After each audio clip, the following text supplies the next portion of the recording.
In recent years, vintage design has become a fashion trend all over the world. More and more young people favor and adore the limited edition vintage clothing. This young man of post-1980 generation who dresses in unique style is Xiang, owner of a vintage shop on Chifeng Road in Tianjin. Like many vintage lovers, he is passionate about old style and vintage clothing.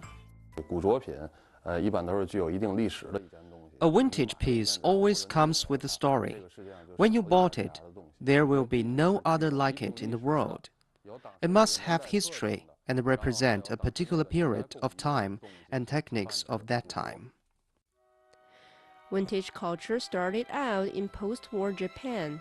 During the 90s of the last century, a group of young Chinese who took in the East Asian culture were deeply influenced by the trend.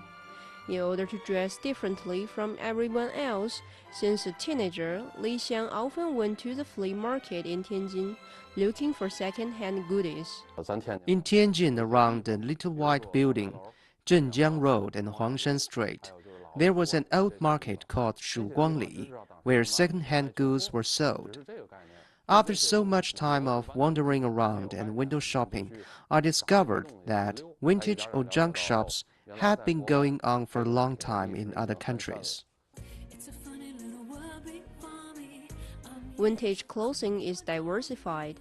Whether the style is campus, national, or military, there are always something can be found to pull it off. The fabrics, tailoring details, and function of the clothes all stand for an era. 这件衣服呢，就是 N3B，然后美军的一个飞行外套。This coat is called N3B, an U.S. bomber jacket. It was made of Alaska wolf hair in year 1962. Why use wolf hair? When soldiers fight in an extremely cold area, they need to lie on the ground or stay in a place. In the case of a storm, the wolf hair can remain constant temperature. Snow will melt when it falls on the fur.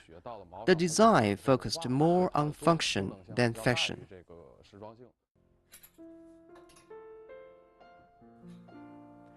Each month, Xiang updates items in his store. Every piece of the clothing was made in the United States or Japan. These garments, with average over 20 years of history, exist only a few in the world. It's almost impossible to have outfit clash on the street. That is the reason why a well-designed and well-kept vintage clothes would turn into treasure in the fashion world. At the 2001 Academy Awards, actress Julia Roberts wore a 1982 vintage Valentino gown. Ever since, vintage has become a way of celebrities enhancing fashion sense and showing off personal style. 现在所谓的复古风，只能是在 Now, what we call the granny chic is actually derived from the category of vintage. For example, many things you see on the catwalk today are being referenced from vintage clothing. Some elements and design have been reused, integrated, and compiled. It's a popular trend. Xiang's vintage shop has only been opened for 6 months, but already got many customers. Zhang Wei is one of them. Also obsessed with vintage, Zhang Wei and Xiang became buddies. Professional photographer Zhang Wei also came up with a new idea of making documentary to record vintage culture in Tianjin. It took Zhang Wei about half a year to successfully complete 3 parts of the documentary on vintage clothing, including Western cowboy and military uniform. He has turned down many people for chances of business collaboration to make this documentary, because he just simply wants to record the story of this day and age. 天津人从老一辈开始就懂得如何在有限的条件下让自己的生活更加精致、讲究，富有情调和乐趣。人们常常会在各大老市场里以低廉的价格淘到自己心仪的、物超所值的物品。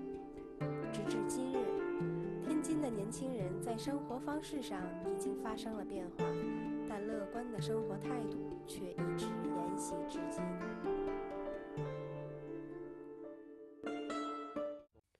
Now, vintage not only represent the rich and colorful material and spiritual world in the past, to today's people, it's more of lingering over their own years that have gone by. The feelings has drawn Li Xiang and other fans indulging themselves in the world of vintage. TGTV World